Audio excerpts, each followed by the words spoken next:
आज हम हिंदी साहित्य के एक ऐसे कवि की दुनिया में चल रहे हैं जिनकी कविता में दिल और दिमाग के बीच एक जबरदस्त टक्कर हुई। ये कहानी है सूरदास की और उस काव्य की जिसने हमेशा दिल को दिमाग से ऊपर रखा। आज बात करते हैं एक ऐसी बहस की जो सदियों से चली आ रही है, दिल और दिमाग के बीच, प्रेम और तर्क के बीच।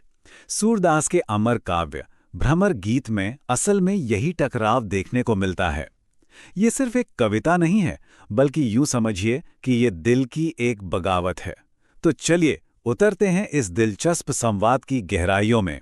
तो सवाल ये है कि जब दिल टूटता है, जब मन जुदाई की आग में जल रहा हो, तो क्या कोरा ज्ञान और तर्क वाकई मरहम का काम कर सकते हैं? गोपियों के सामने यही एक बहुत बड़ी चुनौती बनकर खड़ा है। तो बात कुछ यूं है कि श्री कृष्ण वृंदावन छोड़कर मथुरा जा चुके हैं, लेकिन वो खुद वापस नहीं आते, बल्कि भेजते हैं अपने दोस्त उद्धव को एक संदेश देकर। और संदेश भी कैसा? ऐसा जो गोपियों के जलते दिलों पर मरहम लगाने की जगह उन्हें और भी ज्यादा बेचैन कर देता है। तो उद्धव क्या संदेश लेकर आए हैं? वो गोपियों को ज्ञान का मार्ग दिखा रहे हैं, मतलब निराकार ईश्वर की भक्ति, योग का उपदेश। अब जरा सोचिए, ये एक ऐसा रास्ता है जो पूरी तरह से भावनाओं से परे है, वैराग्य की बात करता है। लेकिन दूसरी तरफ हैं गोपियां, जो चलती हैं प्रेम के रास्ते पर, जहां लगाव ही तो सब कुछ है। तो जाहिर है उद्धव का ये सूखा ज्ञान उन्हें बिल्कुल रास नहीं आता, और बस यहीं से शुरू होता है दो अलग अलग दुनियाओं का टकराव। तो अब बारी आती है गोपियों के जवाब की, और उनका जवाब सिर्फ कोई दुख भरी कहानी नहीं है, नहीं, वो जवाब देती हैं तीखे व्यंग्य और ऐसे मजबूत तर्क के साथ कि उद्धव के ज्ञान की नींव ही हिल जाती है। वो सीधा उद्धव के ज्ञान पर ही सवाल खड़ा कर देती हैं। और देखिए, गोपियों के जवाब की शुरुआत ही एक जबरदस्त ताने से होती है। वो उद्धव से कहती हैं, ऊधो तुम हो अति बड़भागी, यानी हे उद्धव, तुम तो बहुत भाग्यशाली हो। पर रुकिए, ये कोई तारीफ नहीं है।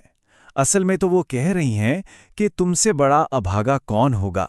अरे, जिसने कभी प्रेम का बंधन महसूस ही नहीं किया, वो भला हमारी जुदाई का दर्द क्या समझेगा? अपनी बात को साबित करने के लिए वो कमाल के उदाहरण देती हैं। पहला, कमल के पत्ते का। वो कहती हैं कि उद्धव, तुम तो उस कमल के पत्ते जैसे हो जो रहता तो पानी में ही है, लेकिन उस पर पानी की एक बूंद भी नहीं टिकती।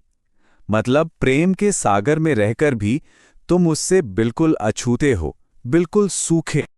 और उनकी दूसरी मिसाल तो इससे भी ज्यादा गहरी है।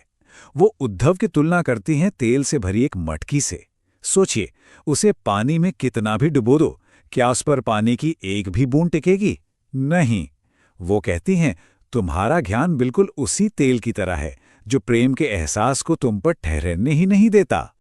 तो एक तरफ उद्धव हैं जो बिल्कुल सूखे हैं, और दूसरी तरफ गोपियां अपनी हालत बताते हैं। वो साफ साफ कहती हैं कि हम तुम्हारी तरह नहीं हैं।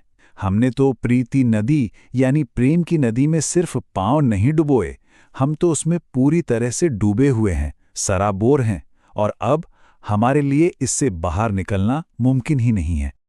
और यहां से गोपियां अपने तर्क के सबसे मजबूत हिस्से पर आती हैं। वो साफ करती हैं कि उनका प्रेम कोई ऐसी वैसी चीज नहीं है जिसे ज्ञान की बातों से बदला जा सके। नहीं, ये तो उनके होने का, उनके वजूद का हिस्सा है, अटूट, एकनिष्ठ। गोपियां अपने दिल का दर्द खोलकर रख देती हैं।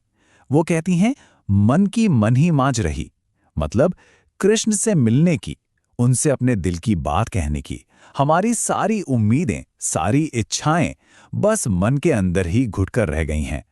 और तुम्हारा ये ज्ञान का संदेश हमारी इस जुदाई की आग को बुझाने की जगह इसे और हवा दे रहा है और भड़का रहा है।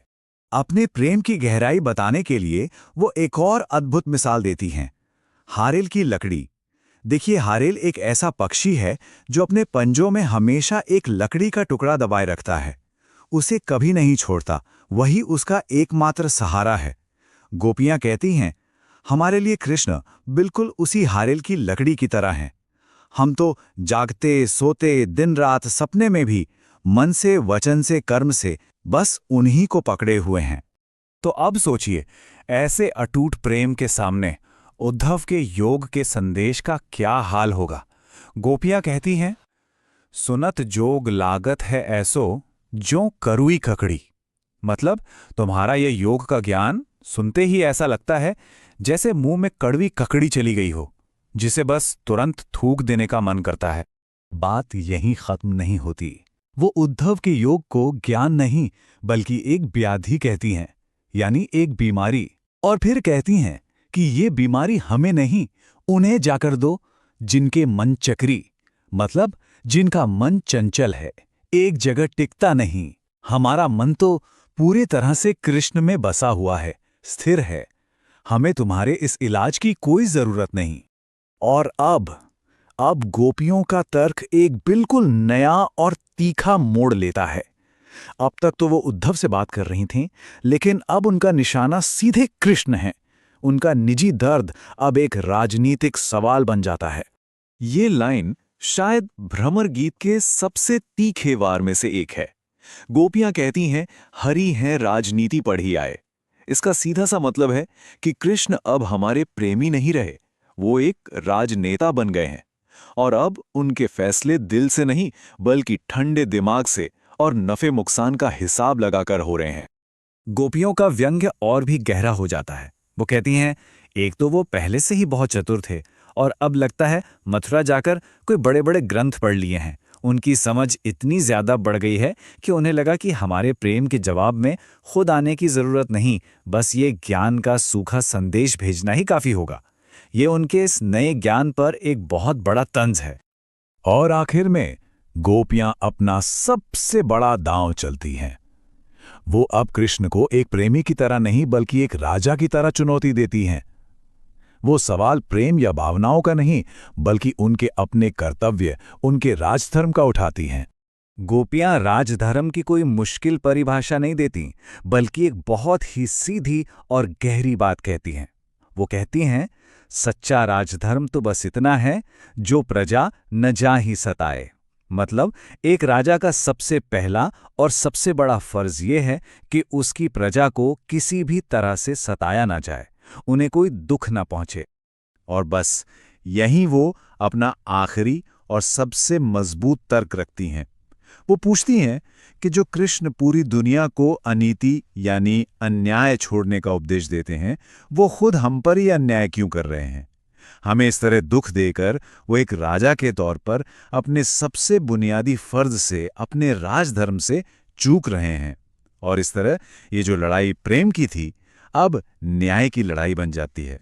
तो सूरदास का ये भ्रमर गीत सिर्फ एक सदियों पुरानी कविता नहीं है, ये हमें आज भी सोचने पर मजबूर करती है ना, कि जब भी दिल और दिमाग की लड़ाई होती है तो जीत किसकी होती है? क्या कोरा ज्ञान कभी सच्चे प्रेम की जगह ले सकता है? ये वो सवाल हैं जो शायद कभी पुराने नहीं होंगे और हमेशा हमारे साथ रहेंगे।